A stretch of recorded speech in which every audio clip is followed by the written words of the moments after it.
Sa isang bansang napaliligiran ng karagatan,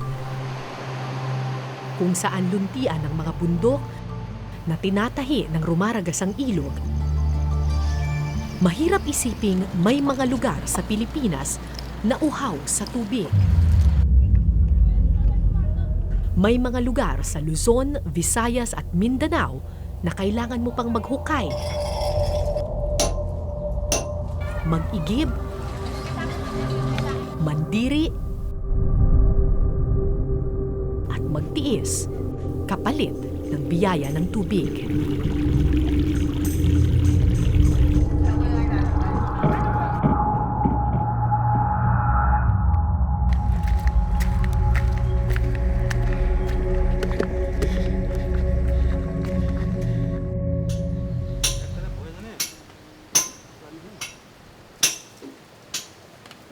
Sa isa sa pinakamalayong barangay sa Zamboanga sa Mindanao, araw-gabi maririnig ang hampas ng maso at piko.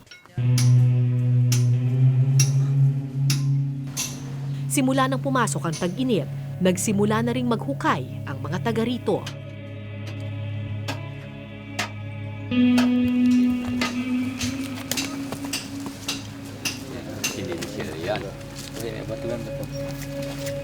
Nakura! Okay, Rukeo! Oh! Hoy, ang lalim! May tubig na? May tubig naman, pero kunti pa kailangan dagdagan pa ang lalim na yan, ma'am. Kasi malayo kami sa tubig. Kung may minsan pumunta doon sa yung mga may pera, may sasakyan, pumunta doon sa Buena Vista, bumili ng Ng tubig. mineral water. Kayo? Na yung kaming mga mahirap, ganito na lang ang trabaho namin. Kung walang ulan, pumanap ng tubig maghukay. Hindi na bago para sa pamilya ni Mang Iba ang maghukay para sa tubig. Kung dati ang tatay niya ang naghuhukay, ngayong lolo na siya, ang anak naman niyang si Abdurrahim ang humalili sa kanya. Hindi po ba kayo nagsasawa na buong buhay ninyo, hukay lang ng hukay, naghahanap ng tubig? Pero kung walang makatulong sa amin, ganito rin, ma'am.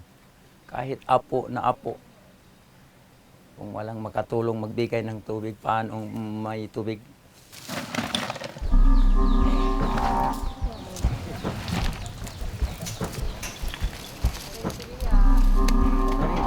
Maya-maya, humalili si Mang Iba sa kanyang anak sa paghuhukay.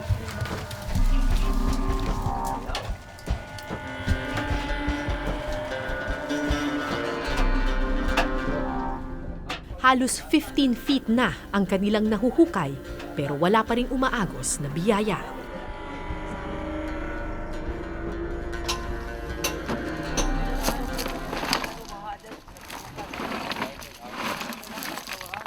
Ito yung mga bato na nakukuha doon sa ilalim. Talagang solid na solid yung bato eh. Unlike dun sa mga ibang balon na mas madaling hukayan kasi lupa yung hinuhukay, ito talagang matigas na klase ng bato. Kaya naman 16 days na nila itong hinuhukay. Pero hanggang ngayon, kakaunti pa lang yung tubig na lumalabas at kailangan pa nilang maghukay ng malalim-lalim pa.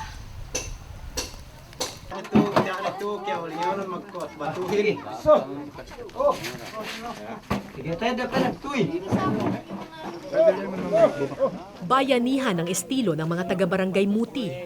Napagod na raw kasi sila sa kakaasa sa iba, kaya nagsarili na silang kusa.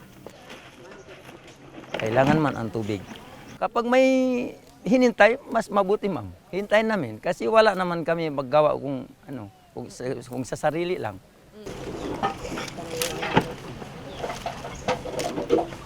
Ano po ito, sir? Yan ang Minsan na raw nagbigay ng pondo ang gobyerno, nagpatayo ng water pump at reservoir, pero natuyuan din kalaunan.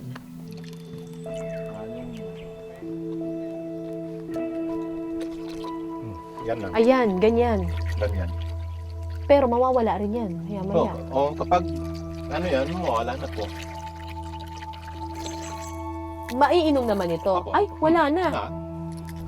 Natin ulit. Ah, wala na. Wala na. Oh, ay, ano lang. Oo. Wala na ulit. May inom po. So, simula nung nag-El Nino, Yan ang hindi na po lumalabas. Hindi na lumalabas ang tubig. Ito yung isa nilang hinukay. O ito, may tubig to. Oh, may tubig po. Yung Sa di kalayuan, may isa pang balon. Pero nang lapitan ko ito,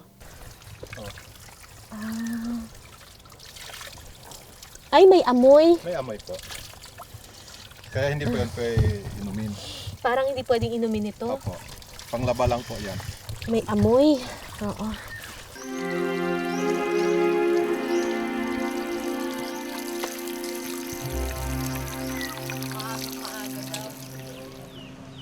taon-taon tuwing tag-init, ganito ang sitwasyon sa Barangay Muti sa Mindanao.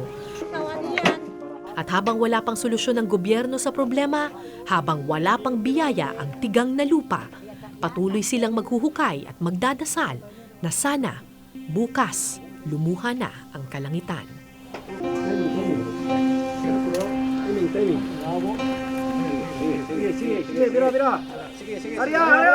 Okay.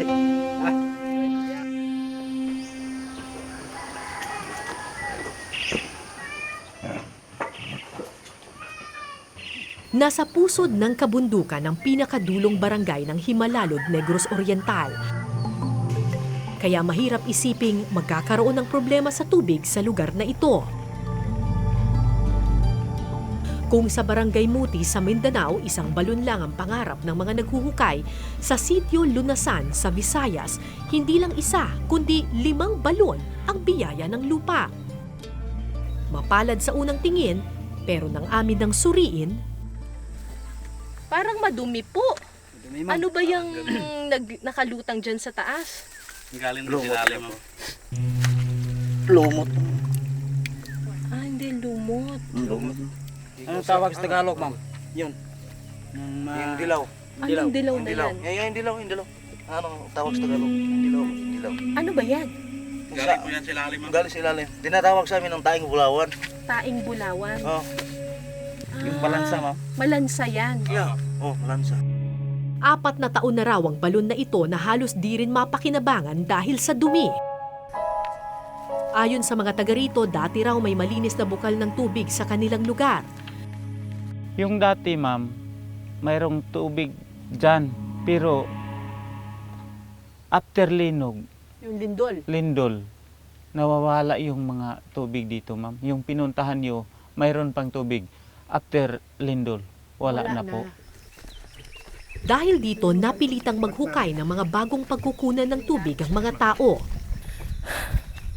So, dahil yung tubig doon sa una nilang hukay, nakita nyo naman may mga kung ano-anong lumulutang na mga madudumi na lumot na kung ano man.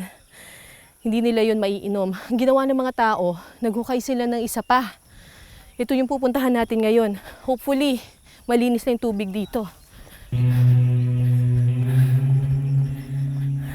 O, may hukay pa dito. Eh, parang wala naman pong tubig. Ano ba yan? Parang kanal na lang, kuya. Maitim na yan, ma'am. Maitim ang tubig, kuya eh. Ano ba yan? Bula. Itlog ng palaka yan. Kung tubig lang panghugas at panlaba, wala sana silang problema. Pero ibang usapan ang tubig inumin. O, ito parang malalim. Pero mukhang hindi rin. Mukhang malalim ito. Pero ang daming butete. Ang daming mga palaka. Maliit na pala ka po, ma'am. Hindi na rin ninyo ginagamit ito. Bakit po? Pero hindi na makasupport, ma'am. Hindi na makasupport, ma'am. Kasi dami namin dito. Yan. Marami ng bahay. Sinubukan na raw silang tulungan ng gobyerno, nagpatayo ng balon at water reservoir sa ilang lugar. Pero pagdating ng tag-init, natuyuan ang balon, kaya balik sa hukay ang mga tao. Yung iba, kung Christmas, humingi kami ng tulong. Yun, yung mga host dito, ibinigay ng kung Christmas, gobernador at saka mayor. Pero sa dami namin, hindi kaya. At saka yung ira namin dito, napakaliit lang. Hindi namin kayang makabili ng hose. So sinubukan na po ng gobyerno na bigyan po kayo ng tubig na yung bomba, yung Opo, pang-pump. ma'am. Opo, ma'am. Ano po nangyari? Wala. Kasi walang tubig. Napakalalim ng hinuhukay. So, wala po. Wala pa rin. Wala pa rin.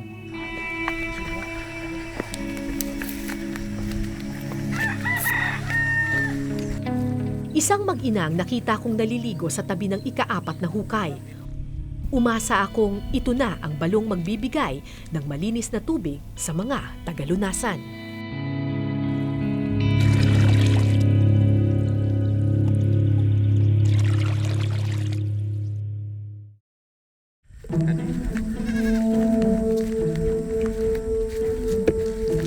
Ayan, parang may puso. Dali-dali akong nagtungo sa ika-4 na balon sa sitio Lunasan.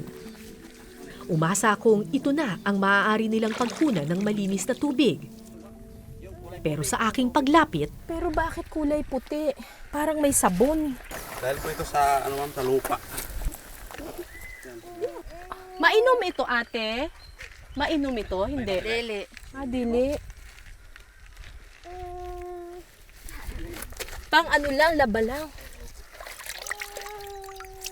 Ano siya? Panligo lang bale. Pangligo, mapanglaba.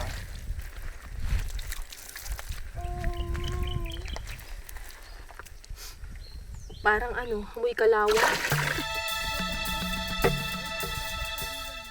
itinuro ako ng mga tao sa isang bagong balon na kanilang hinukay. Sa gilid ng burol, natagpuan ko ang isang balon. Ito na yung ika-5. Oo. Ika-5 hukay na. Din, ma'am. So mukhang marami namang source ng tubig. Yun nga lang. Ayun. Naubos din yun, ma'am. Mahina yung ano. Malabo rin. Mm. Parang madumi rin ata ito ha. Ginagamit namin yan pang ano, panghugas ng baboy. Panligo, Panligo. panlaba, Oo. Kaso lang, ano yung, parang doon din masangkang. malansa rin yung amoy. May section pa kami, ma'am. Ng mga... Makati yun, ma'am eh. Makati sa balat. Makati sa balat. So ang problema ninyo dito, merong tubig, hindi lang malinis. Hindi malis, saka di namin ano, kulang lang. Kulang. Gaano man kayaman ang kalikasan, lahat may hangganan. At habang lumalaki ang populasyon, paunti naman ng paunti ang tubig na nakukuha sa ilalim. Kaya ilang beses man silang maghukay, walang saysay kung sadyang nasaid na ang biyaya ng lupa. Yung lupa namin dito, ma'am, nabutas-butas yun. Nabutas-butas at saka palagay namin yung tubig ay lumilipat ng ibang lugar. Kay mayroong area namin dito na lumalakas ang tubig at saka ang iba ay nawawala po. Para makatikim ng malinis na tubig inumin, kailangan pang mag-igib ng mga tagalunasan sa kabilang sityo na malapit sa ilog at bukal.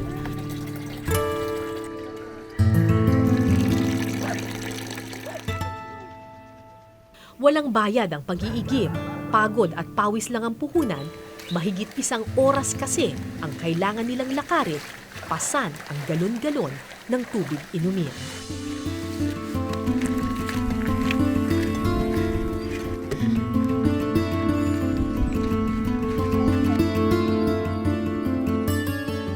So, ngayon po yung mga residente dito, wala ba kayong balak lumipat na lang ng ibang lugar? Wala po kasi kung lumipat kami ng ibang lugar, napakahirap doon. Simula kay simula, nandito lang kasi hinhintay na lang namin nga umuulan. Yun lang talaga ang pag-asa namin, Na umulan. nga umulan. Eh hanggat hindi umuulan, Tiis kay tiis.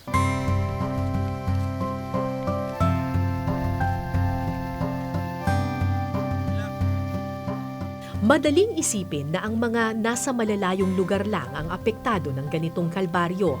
Pero ang totoo, ang kalbaryo ng mga taga-sityo Lunasan sa Negros Oriental ay hindi nalalayo sa karanasan ng maraming Pilipino.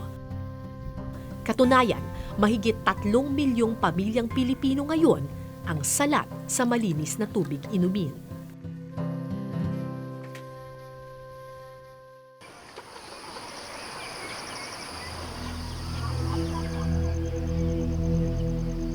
Sa probinsya ng Bulacan sa Luzon, matatagpuan ang 3 malalaking dam o imbakan ng tubig. Sa Angat, Ipo, at Bustos Dam nanggagaling ang tubig ng buong Metro Manila at irigasyon sa maraming lugar sa Luzon. Kung nasa Bulacan ang malalaking dam, marapat lang isipin na walang problema sa tubig ang mga taga rito. Pero uso pa rin ang poso kahit may nakakabit ng gripo sa bawat bahay sa Barangay Lambakin, Marilao, Bulacan. Ang tubig na dumadaloy kasi sa gripo, Ay, ano po ito?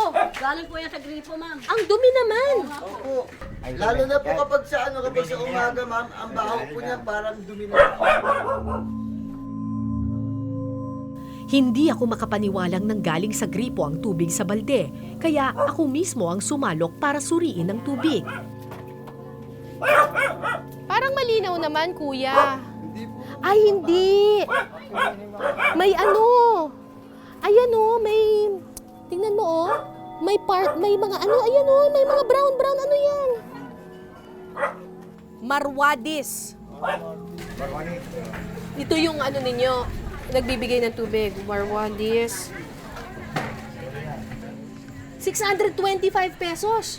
Hindi, yung monthly po namin, 225 ang minimum. Hindi, ang ano, Ang consumo niya, ma'am. 625 po ang ano ninyo, June ninyo.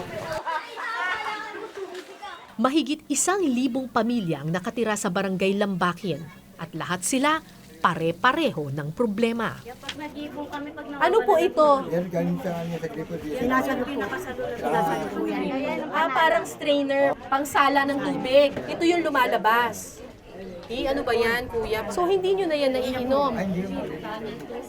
So, magkano ginagastos ninyo pang inom? Araw-araw po 20-20. Para sa mineral. Mineral po namin. Sa madaling salita, doble ang binabayarang tubig ng mga taga rito. 750 pesos para sa mineral water at dagdag na 225 pesos para sa tubig na pandilig at panlinis lang ng kubeta. Ang sinasabi nyo po, itong tubig na to, ang hinala ninyo, bakit madumi?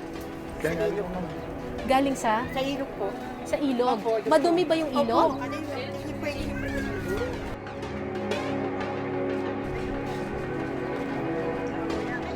Nagtungo ako sa ilog at ito ang tumambad sa akin.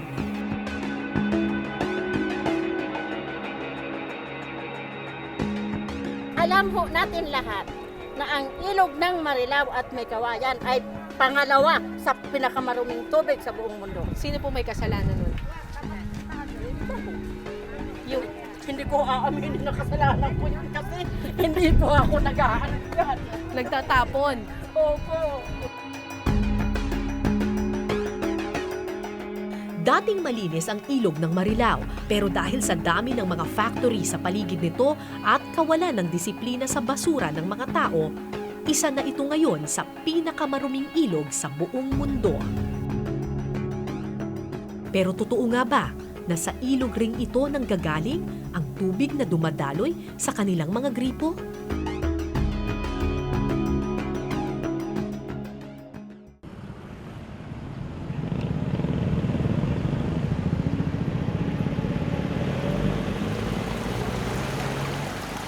Simula 2007 hanggang kasalukuyan, pirming nasa top 10 ng listahan ng pinakamaruming ilog sa mundo ang ilog ng Marilao sa Bulacan.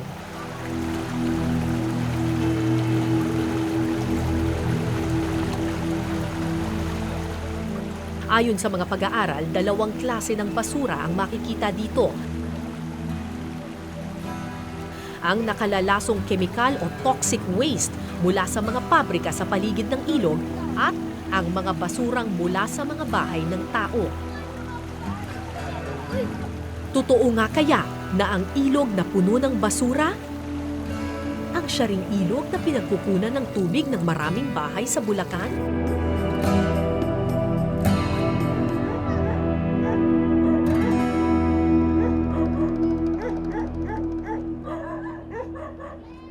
Hinanap ko ang pumping station ng Marwadis na siyang nagsusupply ng tubig sa malaking bahagi ng Marilao. Saan po? Makalipas ang ilang minutong paglalakad, isang pumping station sa gilid ng ilog ng Marilao ang aking nakita. Saan po ba nanggagaling yung tubig ng Marwadis? Meron tayong deep well, no? May mga deep well tayo, kaya lang may hina na yan. Ngayon, meron tayong bulk water. Ayon sa Marwadis, dati raw, tanging sa mga malalalim na hukay lamang sila kumukuha ng tubig. Pero nang dumami ang populasyon sa Bulacan at kumonte ang supply ng groundwater, napilitan silang kumuha ng tubig mula sa mga shallow well at surface water. Yung galing po sa ilog. Sa surface water po yun. So kumukuha rin kayo mula sa ilog? Opo, opo. Yung planta ng suma, yung tinitreat po nila yon. Pero hindi po ba madumi yung ilog? Yung physical niya, pag tinayin mo, madumi. Pero pag tinrip mo na kasi yan, ito yung lumalabas, potable na siya. So ang sinasabi niyo po, pag dumaan na sa planta ninyo, malinis na yung tubig? Pwede na Sa planta, malinis. Ang problem lang kasi natin, may time na pagka nagkaroon ng zero pressure yung linya, yung mga leak sa mga illegal connection, pumapasok dun sa linya. Ano po yung pumapasok na dumi? Usually, pagka yung pipes mo nasa kanal, papasok yun. Paliwanag ng Marwadis, kasalanan umano ng mga taong gumagawa ng illegal connection o mga nagnanakaw ng tubig kaya nagiging marumi ang tubig sa gripo. Ang suspect kasi namin dito sa baba kasi nandito yung malakas na pressure dito sa Northville Resettlement. Para malaman kung ito'y totoo, nagpunta kami sa mas mayamang subdivision at sinuri ang kalidad ng kanilang tubig. Ang tubig ninyo dito, Marwadis po. Marwadis din. Ano to? Bali, ito po yung bill namin for month of April. Bill ninyo for the month? Mahigit 7 buwan na ang kontador ng pamilya. Buwan-buwan, mahigit 1,000 piso ang binabayad nila. Nakasala. Opo, ng tela. Bakit? May mga itim po talaga siya lumalabas.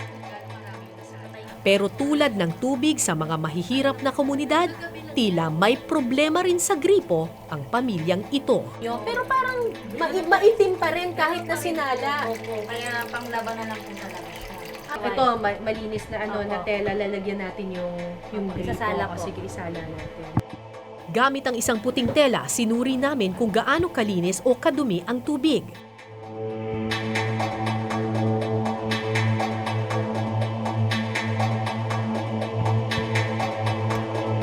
Makalipas ang 1 minuto, Ay, sus! 1 minute after 1 minute ng running water. Ang dumi ka agad. sinubukan nilang gamitan ng filter ang tubig sa gripo, pero Pinggan So pati yung paghugas ninyo ng plato, pinifilter nyo pa? Opo. Bakit? Yung itim po kasi kumakapit po talaga. Kahit pang toothbrush, yun na po. Anong pinangiinom ninyo? Mineral po, in-order po sa labas. pati pangligo ng maliliit na bata at sanggol, mineral water ang gamit. Mabuti na raw gumastos ng malaki kesa magsisi at magkasakit.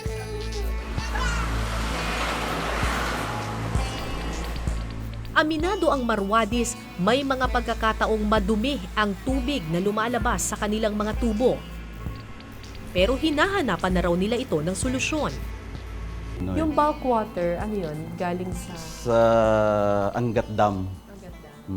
Yung binibigay sa Metro Manila, ibibigay na rin dito sa Bulacan. Sa wakas, ngayon lang. Dati Metro Manila lang nakikinabang Sila ngayon, magpa-pipelaying sila mula San Jose del Monte. So kukuha na Sa kayo Marilao. from Angat Dam. Habang wala pang solusyon, tiis sa mataas na bayarin sa mineral water ang mga taga Marilao. Ang mga mahihirap na komunidad naman, balik sa lumang estilo ng paghuhukay. Noong 2010, kinabitan yung mga taga rito sa Barangay Lambakin ng gripo. Akala nila biyaya ito kasi after all, magkakaroon ka ng running water. Pero hindi nila alam, yung lalabas naman pala sa gripo nila ay madumi at masangsang na tubig. So ngayon, dahil hindi nila mainom yung maduming tubig, balik sila sa dating gawi. Naghukay sila ng balon, naghukay sila ng mga butas sa lupa at nagigib na lang sa poso.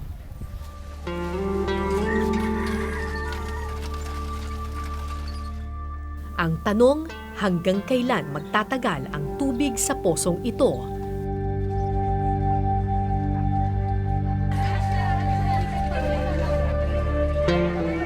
Lalo pat mahigit 1,000 pamilya ang umaasa sa iisang hukay.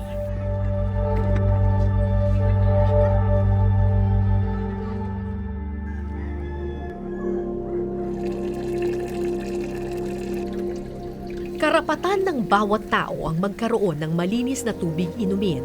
Pero ang realidad, mahigit 13 milyong Pilipino ang salat sa tubig. Pangarap ng mga taga-barangay Muti sa Mindanao ang magkaroon ng tubig sa kanilang hinuhukay na balon. Sa sitio Lunasan sa Visayas, may balon nga pero hindi naman malinis ang tubig. Gripo sa bawat bahay ang matagal na nilang panaginip. Isang panaginip na matagal nang natupad sa mga tahanan sa Marilao, Bulacan. Pero kung ganito naman karumi ang lumalabas na tubig sa gripo sa Marilao, halos wala rin silang inangat sa mga naghuhukay sa Mindanao. May hangganan ang lahat ng yaman. Hanggat hindi natututo ang tao na pangalagaan ang biyaya ng kalikasan, hanggat kulang sa suporta ang gobyerno sa kanayunan, patuloy tayong maghuhukay, mag-iigib at magtitiis. Magdadasal na sana bukas umiyak na ang kalangitan. Ako po si Cara David at ito po ang Eyewitness.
Maraming salamat sa pagtutok ninyo sa Eyewitness, mga kapuso. Anong masasabi ninyo sa dokumentaryong ito? I-comment nyo na yan. Tapos mag-subscribe na rin kayo sa GMA Public Affairs YouTube channel.